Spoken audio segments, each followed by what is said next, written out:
Welcome, my dear students. Sharanu Sharanarthikalu. So, today we will discuss the new point in the chapter. That chapter name is matter around us pure? Okay. So, in this chapter, we are discussing point is concentration of solution. Concentration of solution we will discuss today. So, do you know that the concentration means making to the saturate or dilute or concentrate. Okay, my dear students, let us discuss concentration of solution.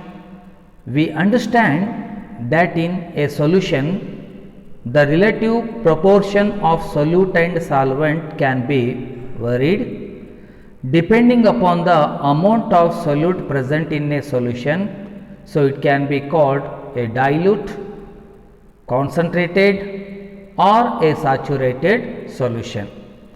So, do you know children here what do you mean by solution?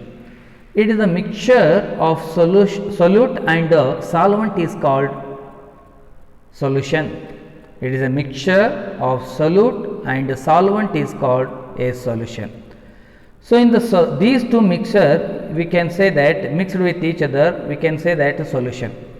In this solution the amount of solute present in that solution we can say that dilute, concentrated or a saturated solution.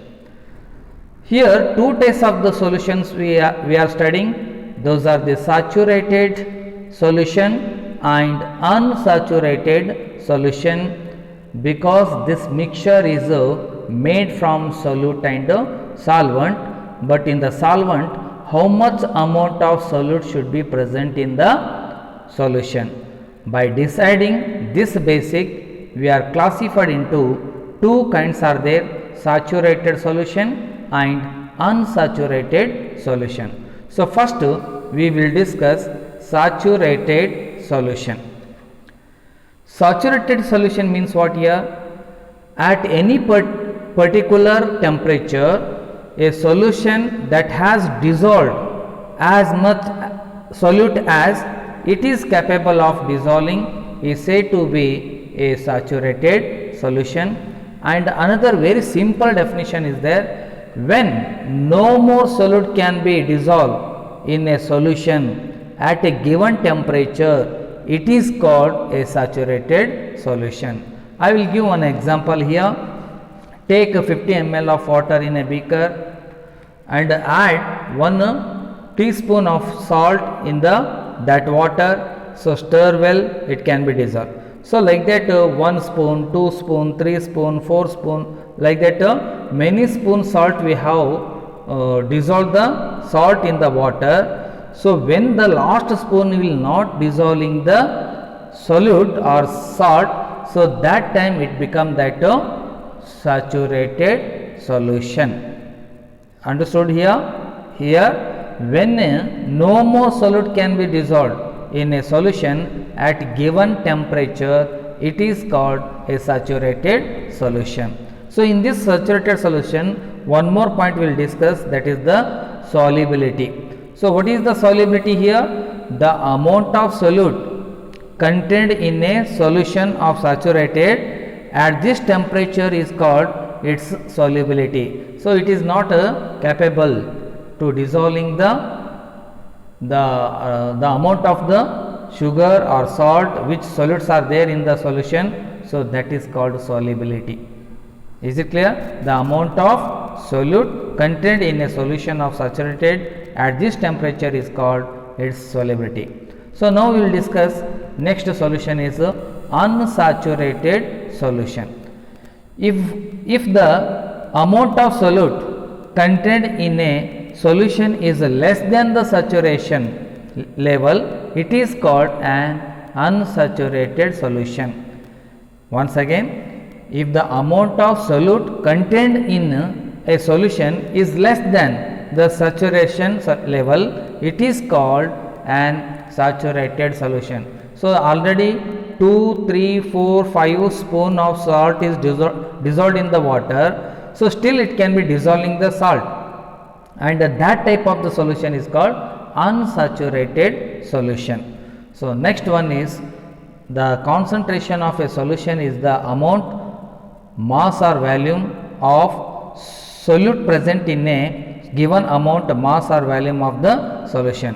There are various ways of expressing the concentration of solution, but here we will learn only 3 methods are there. By using 3 methods we can finding the concentration of a solution. So here the given in the slide. Okay, first method, mass by mass percentage of a solution. Its formula is equal to mass of solute divided by mass of solution into 100. So second method, mass by volume percentage of a solution is equal to mass of solute divided by volume of solution into 100. So third method is volume by volume percentage of a solution.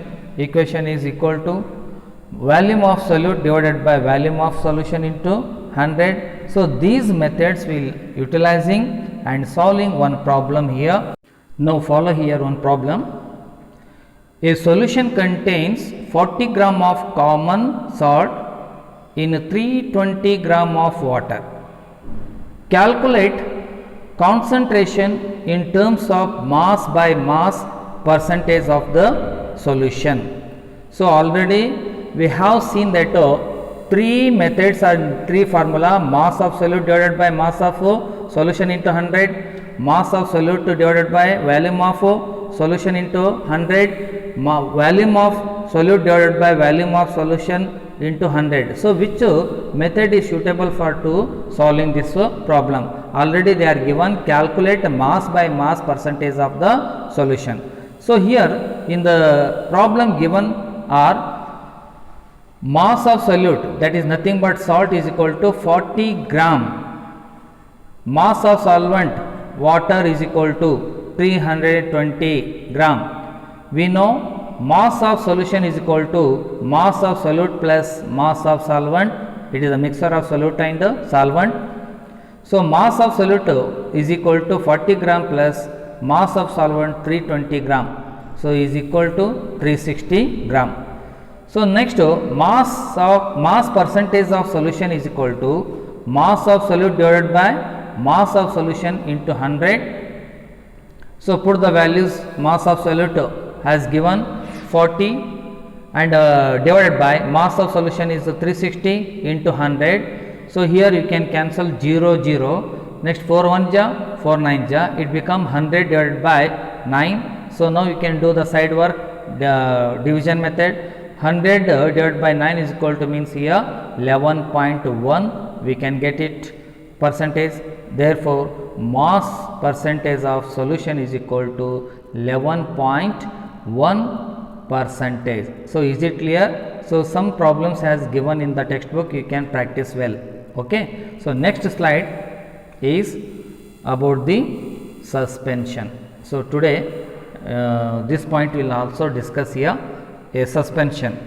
So how many types of solution have studied in the previous slide?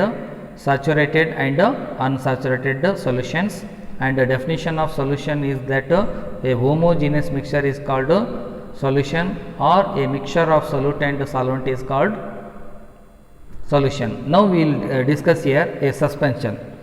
A heterogeneous mixture in which the solute particles do not dissolve but remain suspended throughout the bulk of the medium is known as suspension, or a very simple definition, a heterogeneous mixture is called a suspension. For example, you take mud or soil, so pour in the water, so it does not dissolve, they do not dissolve in the water, they suspended in the bulk of the medium in that substance.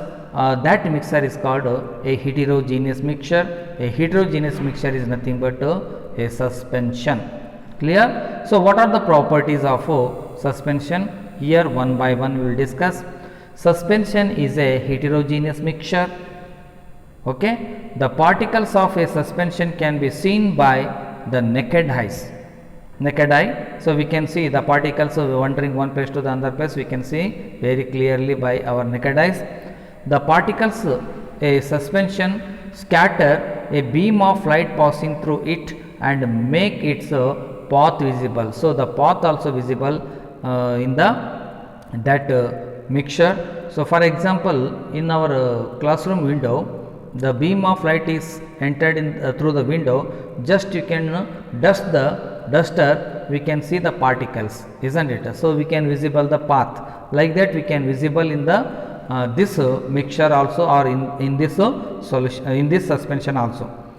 Next, fourth one is the solute particles settle down when suspension is left undisturbed. So that is a suspension is unstable, but solution is a stable, here suspension is a unstable. So they can be separated from the mixture by the process of filtration. Very easy method is there to separation of solute and solvent easily.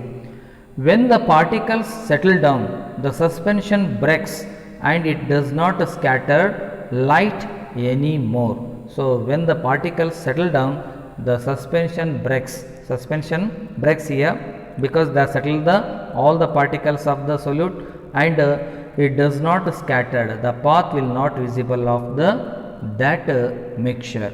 So these are the properties of suspension. So I can say here you are understanding very easily. Follow the textbook and read, and whatever you have doubt you may ask me. So once again I wish you Sharanu Sharanarthigulu. So remaining class we are discussing other aspect. Sharanu Sharanarthigulu.